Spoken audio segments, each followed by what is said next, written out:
আসসালামু আলাইকুম। আমি মীর মাসুদ। আমি রায়পুর ব্লাড ক্লাবের পরিচালক। আজকে আমি কিছু গুরুত্বপূর্ণ বিষয় নিয়ে আপনাদের মাঝে এলাম। রোগীর জন্য ব্লাডের প্রয়োজন হলে কল দেওয়ার আগে একটা জিনিস মাথায় রাখবেন। ডোনারের যাতায়াত খরচ, যে বেলা রক্ত দিবে ওই বেলায় খাবারের জন্য ডাব, স্লাইন পানি, কিছু ফলমূল ব্যবস্থা করবেন এবং পরবর্তী 24 ঘন্টায় ডোনারের খোঁজখবর নেবেন। আর এটাই মানবতা।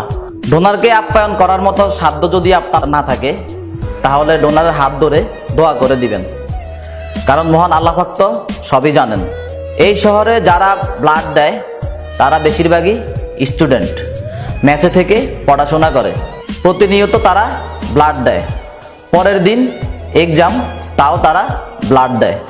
আবার যারা ব্লাড ম্যানেজ করে দেয় শুধু তারাই জানে এক ব্যাগ ব্লাড ম্যানেজ করে দেওয়া কত কষ্ট। সময় শ্রম দিয়ে ডোনারকে খুঁজে বের করতে হয়, তা তো আপনারা জানেন না, সেগুলো হাইড স্টোরিতে থাকে। কিন্তু বেশিরভাগ ডোনারই হয় রোগীর রিলেটিভদের বা আত্মীয় স্বজন। মাঝে মাঝে তাদের ব্যবহারে বিবেকহীনতার পরিচয় দেয়, কোনো খোঁজখবরই নিতে চায় না।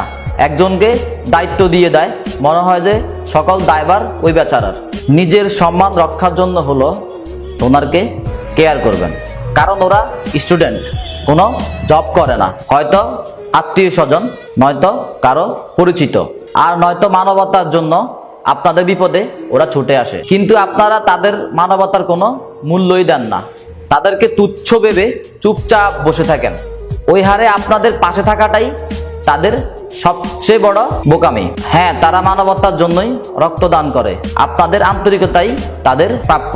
নামি দামি হাসপাতালে রোগীকে ভর্তি করে 5-6 হাজার টাকা বিল দিতে পারেন, কিন্তু যে মানুষটা তার সবচেয়ে মূল্যবান জিনিসটা দিয়ে আপনাকে সহযোগিতা করছে তাকে কেয়ার করবেন না, তা হবে না। যে দেশে 250 গ্রাম পানি কিনে খেতে হয়, সে দেশে 450 গ্রাম রক্ত বিনামূল্যে পাচ্ছেন। তাই ডোনারদেরকেও সম্মান করুন। আজ হয়তো আপনি রক্তের অভাবে মারা যেতেও পারতেন। অতএব ডোনারদেরকে তুচ্ছ মনে করবেন না, তাদেরকেও যথেষ্ট পরিমাণ সম্মান করবেন। ধন্যবাদ।